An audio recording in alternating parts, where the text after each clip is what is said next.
Hello, welcome to the podcast Bible Wisdom Today. My name is Stan Watkins. The Bible has always been an important foundation for my personal faith, leading me to complete a Bible degree and enter Christian ministry, ultimately going with my wife and family to Europe for 6 years. There I served in the areas of Bible teaching and music. Since returning to the States, I have supported my local church as I have had opportunity, but now I would like a more regular outlet for teaching God's Word. Understanding the Bible is not simply a matter of belief that it is God's Word. The Bible was written long ago in a foreign language within an alien culture using unfamiliar literary styles. Today's Bible student must overcome each of these obstacles. This podcast is for those willing to do the hard work to discover God's wisdom for life today. In our last episode, we discovered what kind of a heart Jesus wants for his followers. It is not the hard heart of the disciples. Even though they had committed themselves to following Jesus, they continued to be insensitive to spiritual things because they had not fully grasped the fact that Jesus was God. Neither does Jesus want the distant heart exhibited by the hypocritical Pharisees. They focused on the outward requirements of their tradition rather than the inward attitudes of the heart that determine a person's true character. What Jesus wanted was a pure heart.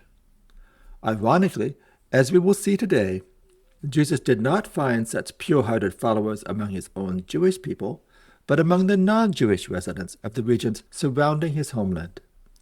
In our study of Mark today, we find Jesus making a trip of at least 120 miles into foreign territories surrounding Galilee. There he finds a woman with a persistent faith and a group of men who request healing for their friend. He also feeds another large crowd of people with only a little bit of bread and a few fish. This crowd of mostly non-Jewish people experienced the same abundant provision as their Jewish counterparts when Jesus fed 5,000. Jesus was not just a Jewish Messiah, but he proclaimed good news without borders, which is the title of this episode. This good news reaches all the way to you and me today with a message of hope and renewal.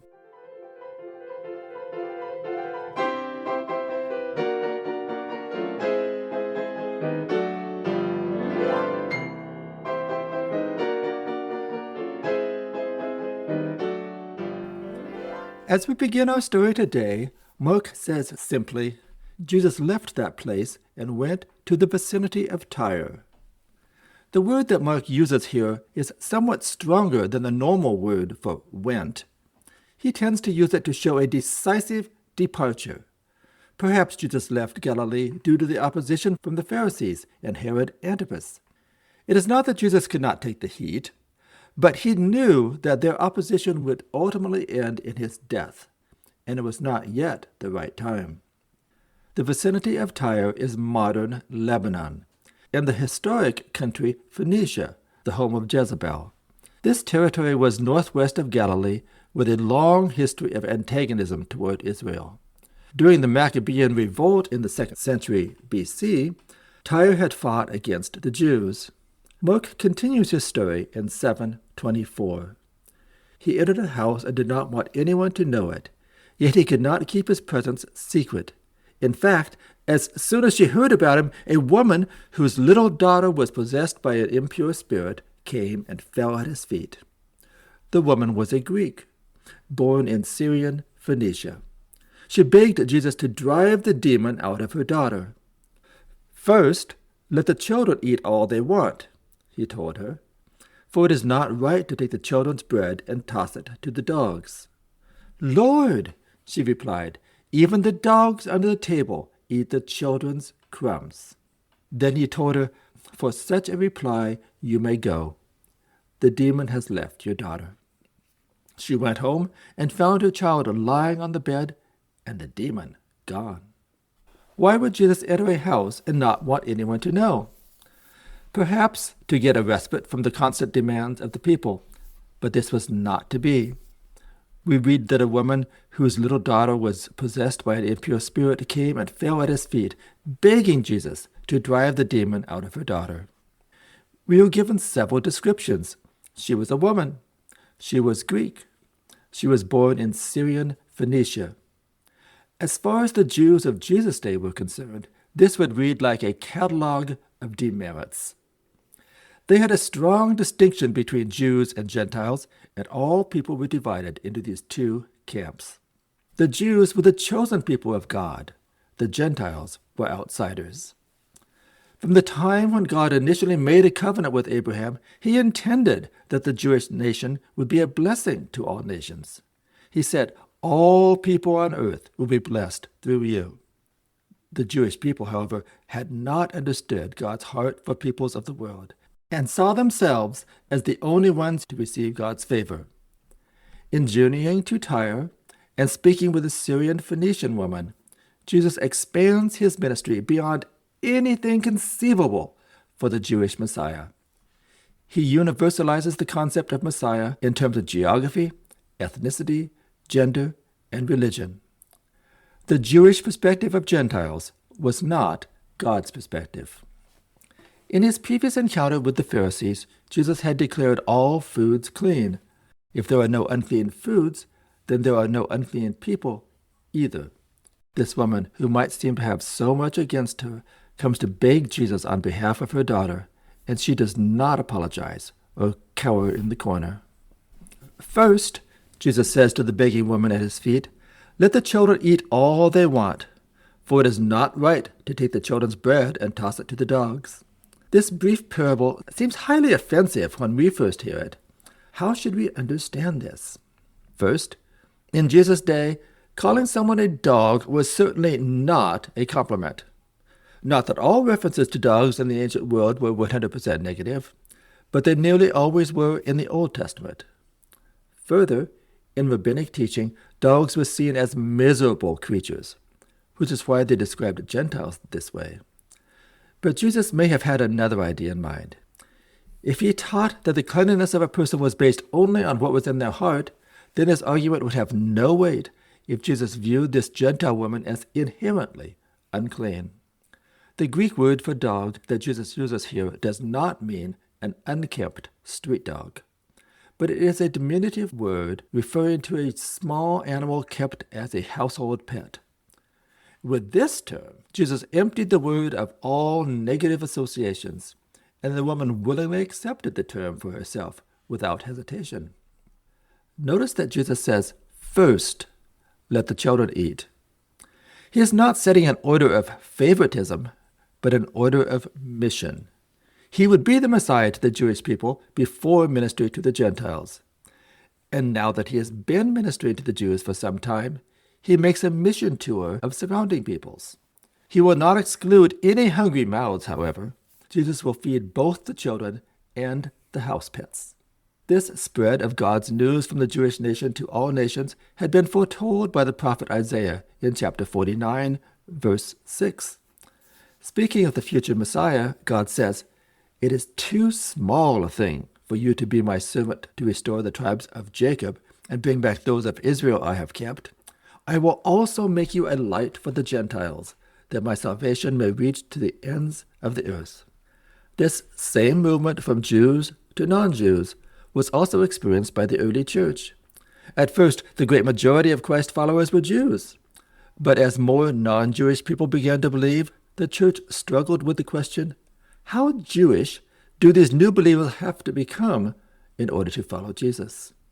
They finally concluded that anyone could follow Jesus without embracing Jewish culture.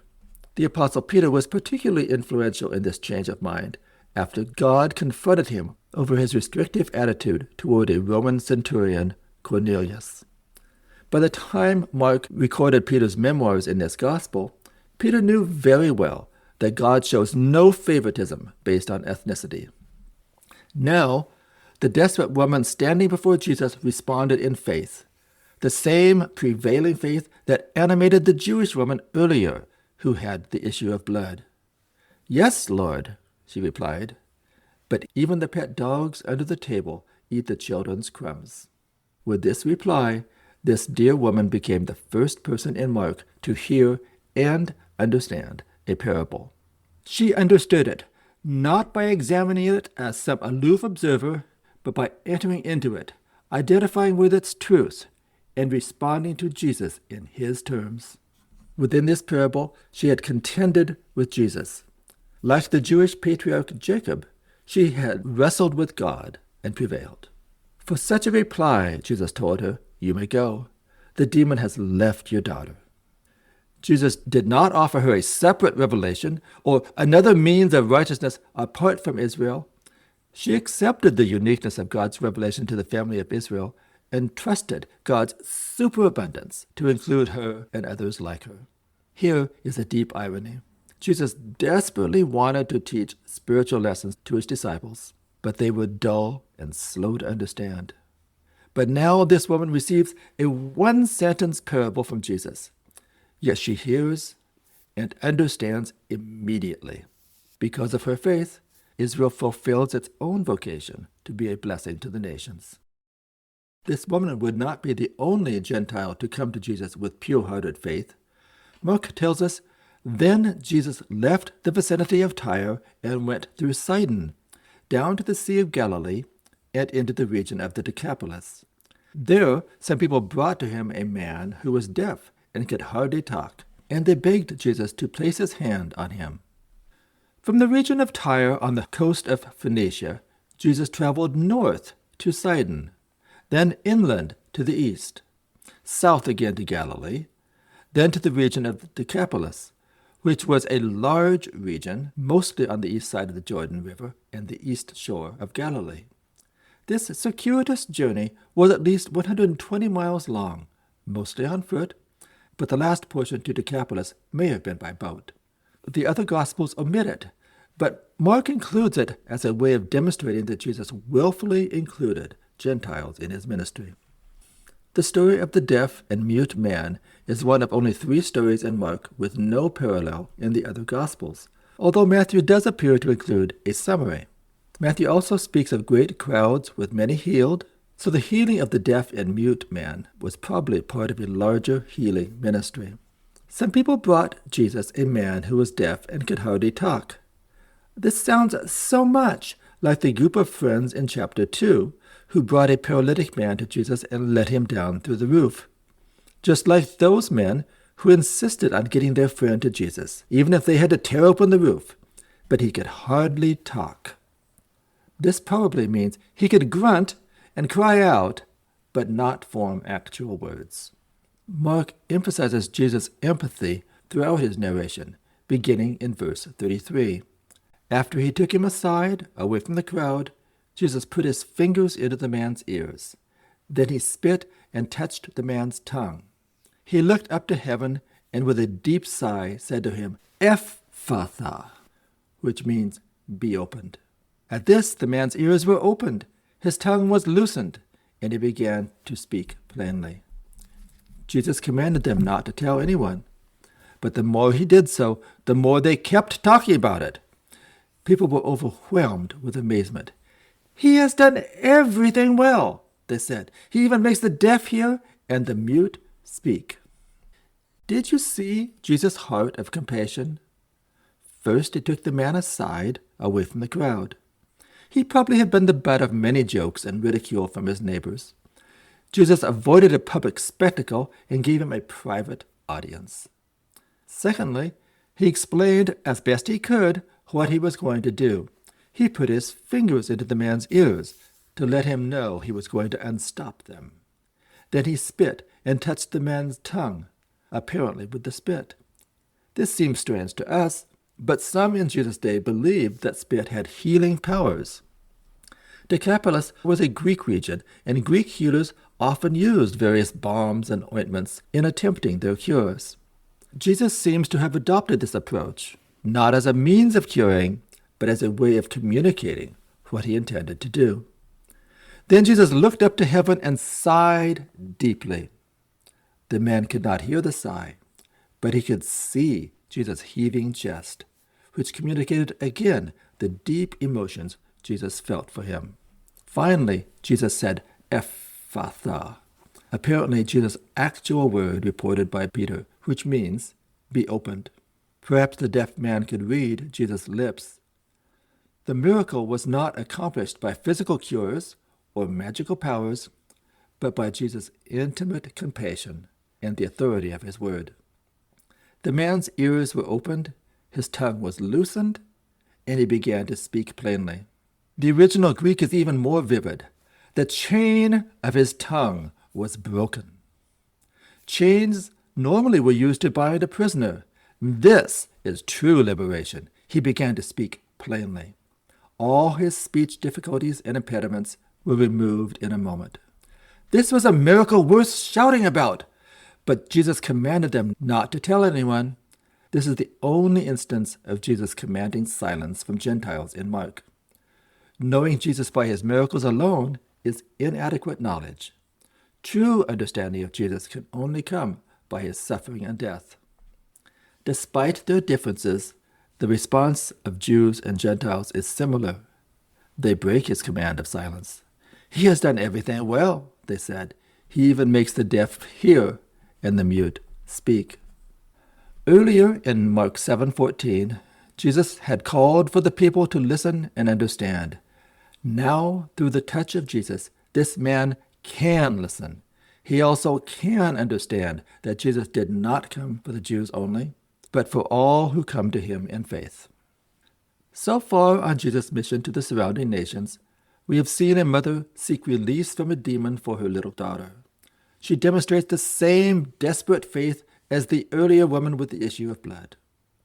We then see a group of friends bring a deaf and mute man to Jesus for healing. They exhibited the same persistence as the earlier group of friends who let down the paralytic through the roof. As we come to the third story that Mark includes on this tour of nations, we again feel like we have heard this story before.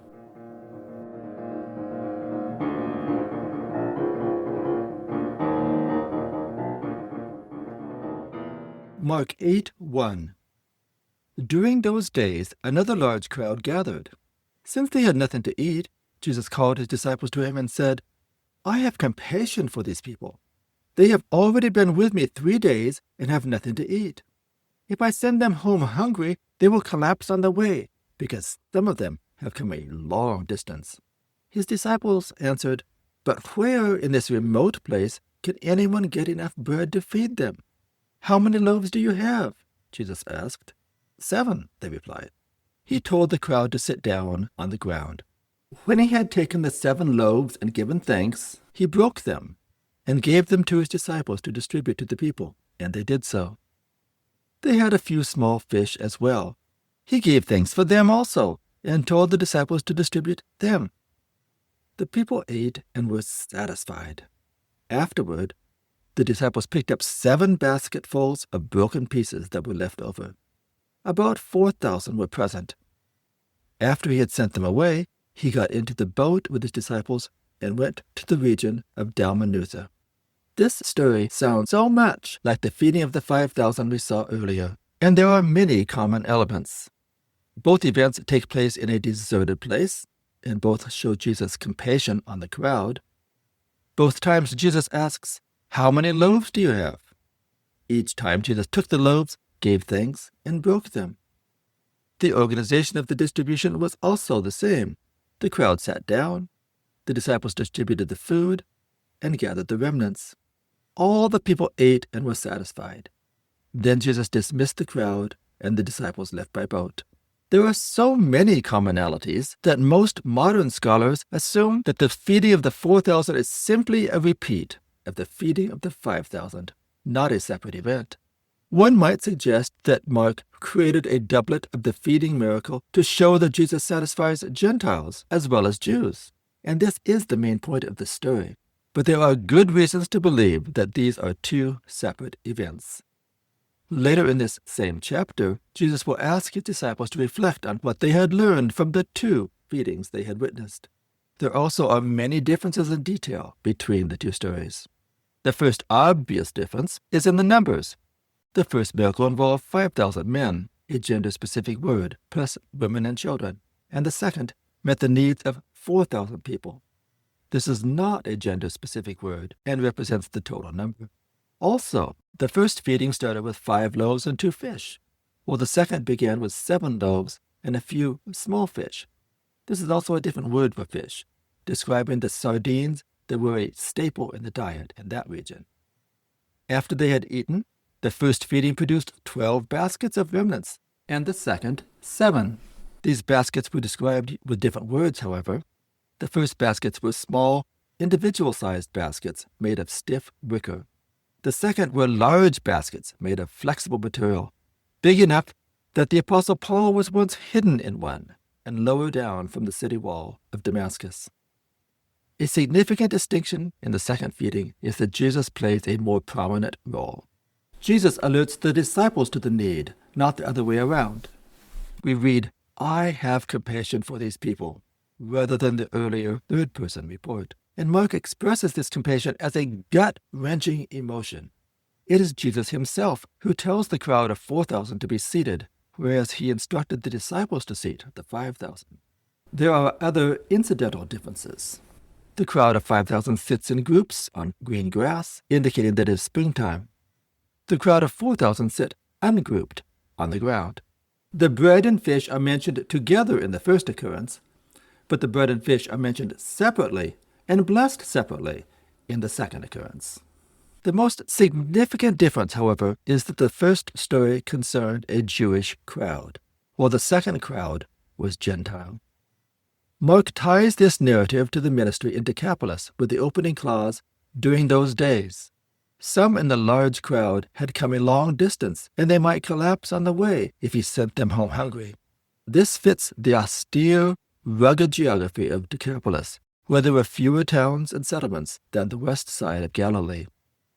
The crowd had already been with him for 3 days, in contrast with 1 day in the story of the 5,000. This description uses an intensified form of the word remain, which indicates a special adherence and commitment. This crowd did not just happen to be present, they were intentionally with him. This is an unusually positive description of a crowd in Mark. Jesus' reception among the Gentiles has been greater than among the Jews. The makeup of the crowd is also reflected in the way Jesus blessed the food. Among the Jewish crowd, Jesus looked up to heaven and gave thanks, which was the Jewish custom. In the instance of the Gentile crowd, he simply gave thanks, using the Gentile Christian word for thanks, Eucharist. In both stories, the disciples were perplexed as to how they could feed so many in a desolate location. In fact, their perplexity is one of the main reasons some assume that this is not a second historical event. Surely the disciples could not have forgotten the feeding of the 5,000, could they? But let me ask you, does Mark present a picture of disciples who are quick to learn? No, they were totally capable of missing the spiritual significance of what they had witnessed. Finally, in both miracles, the people ate and were satisfied. This presents the primary theological point. The disciples had asked where they could get enough bread to feed the crowd, to satisfy them. The answer to their question was simple. Only Jesus could satisfy. This phrase, "to satisfy," is used only 2 other times in Mark, once in the earlier feeding of the 5,000, the other in Jesus' statement to the Syrian Phoenician woman. First, let the children eat all they want. This is the spiritual bridge between Jews and Gentiles. Both could be truly satisfied. This was a significant point to Mark and to his Gentile readers. Both Jews and Gentiles could come to Jesus with desperate faith. Both Jews and Gentiles could bring their needs to Jesus with their insistent request, "Please, heal our friend."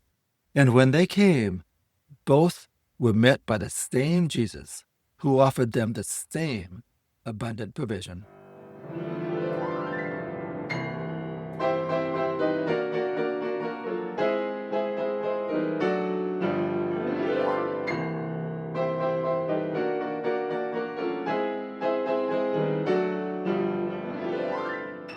I have thoroughly enjoyed my time with you today. This episode has been uniquely meaningful to me, and perhaps to you as well. If Jesus preached good news without borders, then that good news reaches all the way to me and you. We also can receive Jesus' abundant blessings when we come to him in faith. In our next episode, we will see that the disciples continue to be confused about who Jesus is. He presses them to open their eyes by asking the probing question, "Who do you say that I am?" At this, Peter blurts out his understanding that Jesus is the Messiah from God.